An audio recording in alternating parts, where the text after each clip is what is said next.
Hello everyone, स्वागत है आपका एक नई वीडियो में। ये है NH9 और अभी हम जा रहे हैं पीरागढ़ी की साइड और ये लोकेशन है मुंडका। आज आपको अपडेट देंगे मुंडका से कराला तक जो 6 किलोमीटर का एग्जिस्टिंग रोड है उसका स्टेटस हम आपको दिखाएंगे। पहले इसको मैप में समझ लेते हैं हम किस तरीके से आपको लेके जाएंगे। यहाँ से अपनी जर्नी हम स्टार्ट करेंगे और हम इसमें टर्न ले लेंगे मुंडका अंडरपास की साइड, और अंडरपास से होते हुए रानीखेड़ा, मदनपुर, यहाँ से होते हुए उसके हम पहुँचेंगे UER 2 के पास। UER 2 पर इसका एंट्री एग्जिट बना हुआ है वहाँ पर, और वहाँ से हम पहुँच जाएंगे कराला गांव। ये 6 किलोमीटर का पार्ट है, इसका वीडियो ये हम आपको बना के दिखाएंगे। चलिए वापस चलते हैं हम अपने स्टार्टिंग पॉइंट पर और आपको उस पॉइंट से लेके चलते हैं कराला तक। ये ट्रैफिक सिग्नल है मुंडका का मेन, और यहाँ से हम लेफ्ट टर्न लेंगे मुंडका अंडरपास की साइड मुंडका में। अंडरपास अपने आप में एक स्पेशल अंडरपास है दिल्ली के अंदर, ऐसा कोई अंडरपास दिल्ली में नहीं होगा। अभी दिखाता हूँ मैं आगे कैसा है। इसमें रोड की हालत अच्छी नहीं है, शुरुआत से ही इसकी हालत खराब है, शायद ये इसका ध्यान नहीं गया है सरकार का भी यहाँ पर।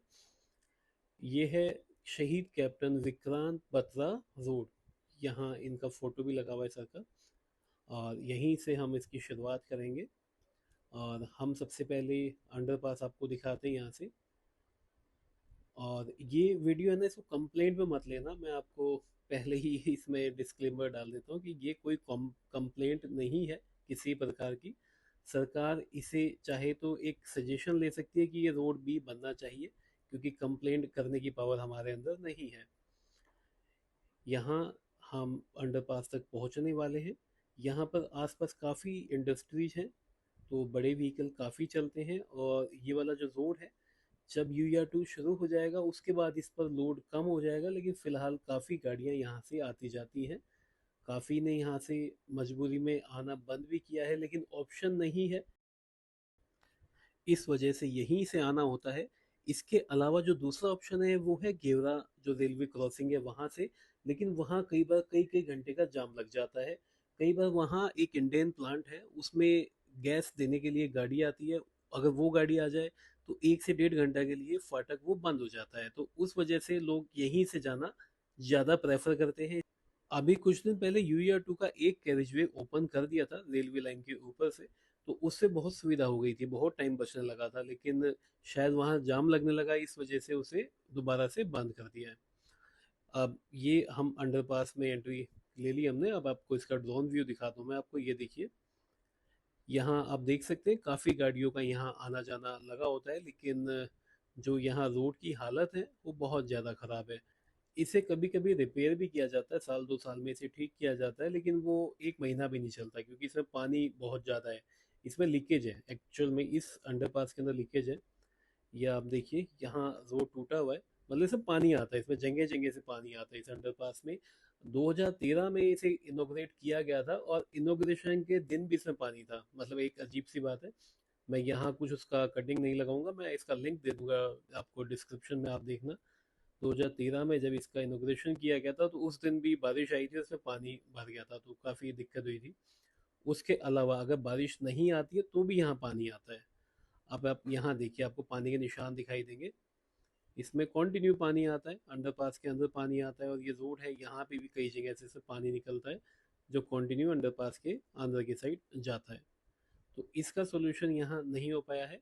और अगर सरकार चाहे तो UER 2 के शुरू होने के बाद में तसल्ली से इसे ठीक करवा सकते हैं, क्योंकि काफ़ी बड़ा अंडरपास है, और दिल्ली मेट्रो की जितना भी सामान यहाँ से बनता है, यहाँ प्लांट है दिल्ली मेट्रो के, वो सभी यहीं से जाते हैं।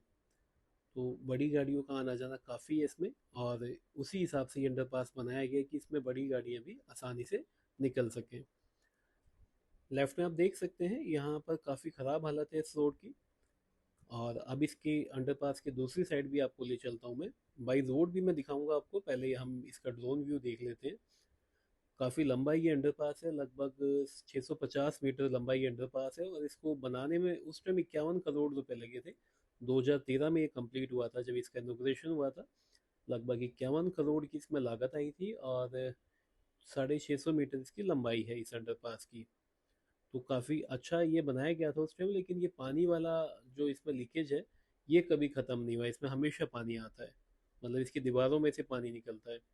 और बारिश के टाइम तो ये बहुत ज़्यादा पानी से भर जाता है, लेकिन इसमें है परेशानी। हो सकता है कि अब इसका कोई सोल्यूशन किया जाए, हम तो इस उम्मीद में होते हैं। बस UER-2 शुरू हो जाएगा तो इस पर लोड कम हो जाएगा, उस टाइम इसकी रिपेयरिंग की जा सकती है।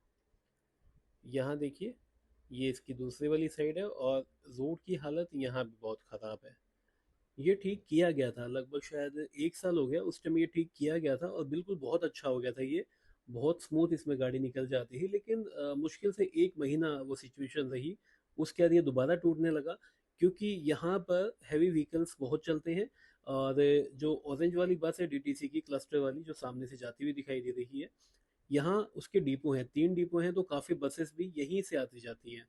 तो उस वजह से हैवी व्हीकल्स चलते हैं तो ये जल्दी टूट जाता है। तो इसमें थोड़ा सा ज़्यादा टाइम लगाना पड़ेगा सरकार को, कि ऐसा प्लान किया जा सके ताकि ये रोड ज़्यादा चले। इस अंडरपास के अंदर कुछ हादसे भी हो चुके हैं, जिसमें कुछ कैजुअलिटी भी हो चुकी है।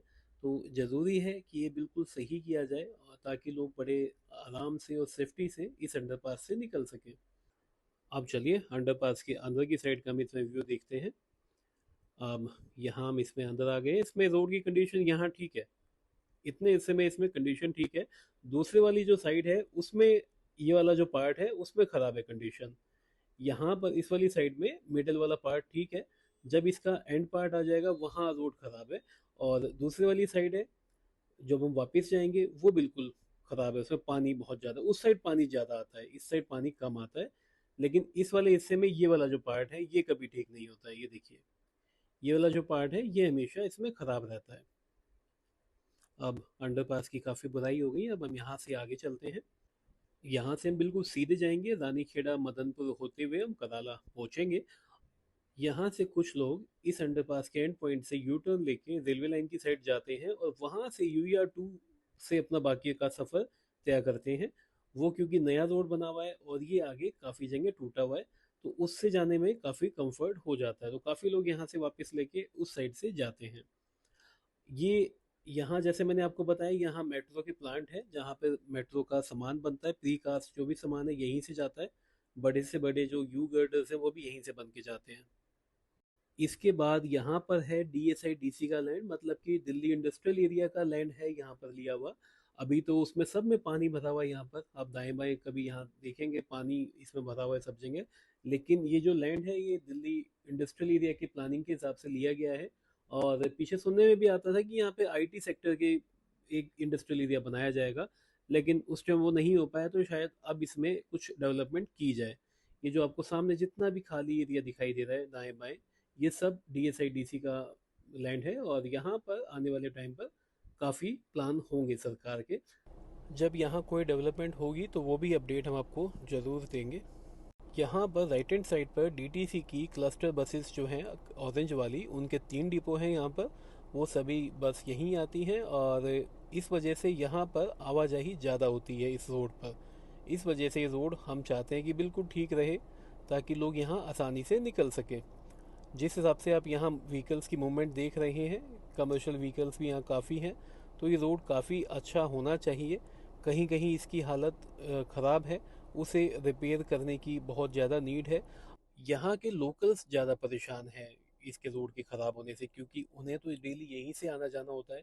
बाकी लोग तो अपना रूट चेंज कर लेंगे, लेकिन यहाँ के लोकल्स हैं, जैसे रानीखेड़ा, मदनपुर, मुबारकपुर और यहाँ आसपास की जो कॉलोनीज हैं, यहाँ काफ़ी लोग यहाँ से आते जाते हैं डेली।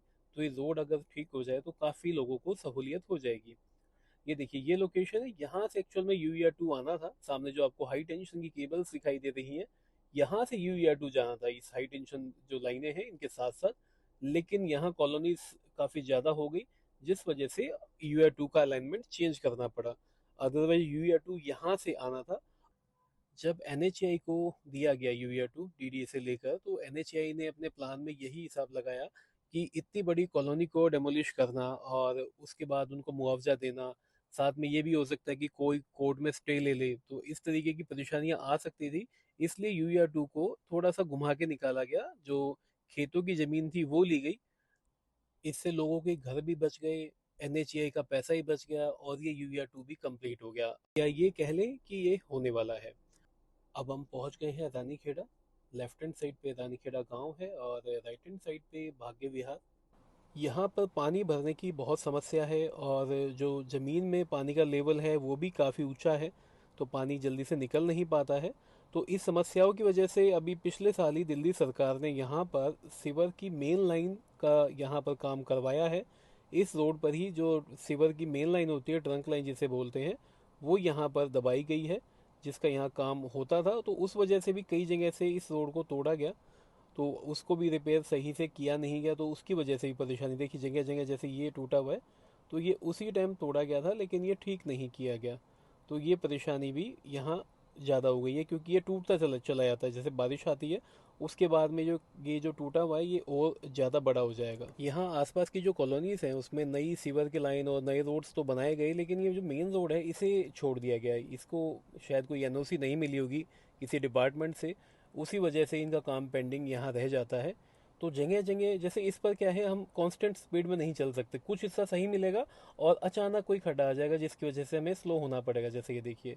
तो ये इस पर परेशानी है।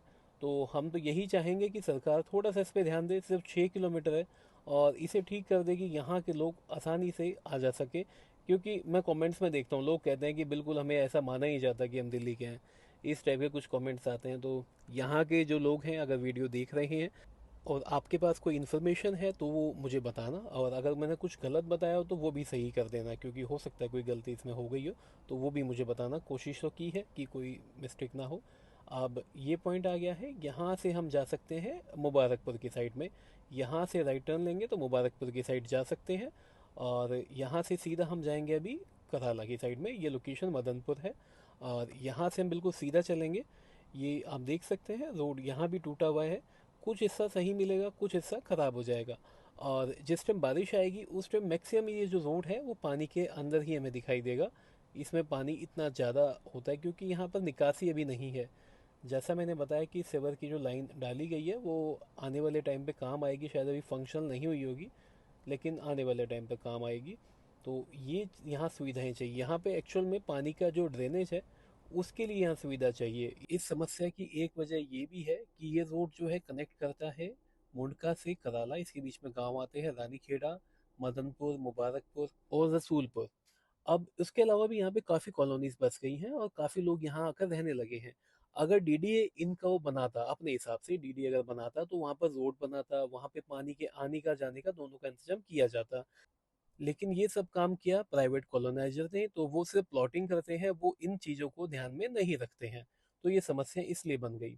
अच्छा ये देखिए हम पहुंच गए हैं इसके उस पॉइंट पर जहां जाके ये कनेक्ट होता है यूआर 2 के साथ में। और अच्छी बात ये है कि यूआर 2 पर यहाँ से एंट्री एग्जिट दी गई है। ये देखिए यहाँ यूआर 2 से इसमें एंट्री एग्जिट दी गई है। और इसका एक साइड का सर्विस रोड अगर हम यहाँ से जाते हैं रामा विहार की साइड तो ओपन है, और यहाँ से अगर मुंडका रेलवे लाइन की साइड जाते हैं तो दोनों साइड की सर्विस रोड यहाँ पर ओपन है। मुंडका का जो रेलवे ओवर ब्रिज है वो फिलहाल बंद है, आज की डेट में बंद है। पहले उसे खोल दिया गया था, कुछ दिन ओपन था, लेकिन अब इसे दोबारा से बंद कर दिया गया है। ये देखिए यूआर 2 है और यहाँ से आने जाने में बहुत आसानी हो जाएगी। इसके बनने के बाद में कहीं पर भी आना जाना बहुत आसान हो जाएगा। यहाँ से NH 44 जाना है तो हद से 15 मिनट्स लगेंगे, यहाँ से जाने में 15 किलोमीटर है इस जगह से। ऐसे अगर द्वारका साइड जाना है तो बहुत कम टाइम लगेगा यहाँ से, बहुत सुविधा हो जाएंगी। तो अगर यहाँ डीडीए अपने नक्शे के हिसाब से बनाता है यहाँ कॉलोनीज तो बहुत आसानी होती लोगों को। चलिए अब यूआर 2 से हम आगे चलते हैं कराला की साइड में। रोड की कंडीशन आपने देख ही ली है। आप अगर कोई प्रशासन को अगर इन्फॉर्म कर सकता है तो बिल्कुल करना, उन्हें बताना कि इसे ठीक किया जाए ताकि लोग आसानी से यहाँ निकल सके, क्योंकि बड़ी परेशानी होती है। और खड्डे नहीं होंगे गाड़ी आराम से चलेगी तो कम समय लगेगा कहीं पहुँचने में, फ्यूल कम लगेगा, और फ्यूल कम लगेगा तो पोल्यूशन भी कम होगा। तो सभी को फ़ायदा इस चीज़ का, हमारा फ्यूल बचेगा और साथ में हमें पोल्यूशन भी कम झेलना पड़ेगा। चलिए अब तेजी से चलते हैं हम अपने एंड पॉइंट पर, और वहां तक की भी आप कंडीशन देखिए इस रोड की, मैंने कंप्लीट इसको रिकॉर्ड किया है। दिल्ली में कुछ रोड ऐसे हैं जिन्हें कभी भी हमने सही नहीं देखा। एक तो ये रोड है, एक नावली से नजफगढ़ वाला है, वो भी इसी हालत में रहता है। ये रोड काफी अच्छा बनाया गया था, आरसीसी का इसे बनाया गया था, जैसा आप देख रहे हैं बहुत अच्छा इसे बनाया गया था। और बनने के कुछ महीने बाद ही इसमें तोड़ना शुरू कर दिया था, कोई पानी की लाइन इसमें दबानी थी या ऐसा कुछ था, और इसे लेफ्ट में आप देख सकते हैं इसे तोड़ा गया है, उसके बाद इसको ढंग से रिपेयर भी नहीं किया गया। ये बहुत खराब तरीके से इसको ये मैनेज किया गया। अगर इससे तोड़े हुए एक हिस्से को बना दिया जाता तो काफ़ी यहाँ सुविधा हो जाती। अब हम पहुंच गए हैं गांव कराला, और अब यहीं पर हम इस वीडियो को एंड करेंगे। ये वीडियो किसी भी तरीके की कंप्लेंट नहीं है, सिर्फ एक सजेशन है कि ये रोड बना दिया जाए तो काफ़ी आसानी हो जाएगी लोगों को। सिर्फ यही इसमें वीडियो में दिखाना था। अब इस वीडियो को आपने यहाँ तक देखा, आप सभी का बहुत बहुत धन्यवाद। इसमें आपके कमेंट्स का वेट रहेगा। जल्दी मिलेंगे नई वीडियो में। Thank you, thanks for watching.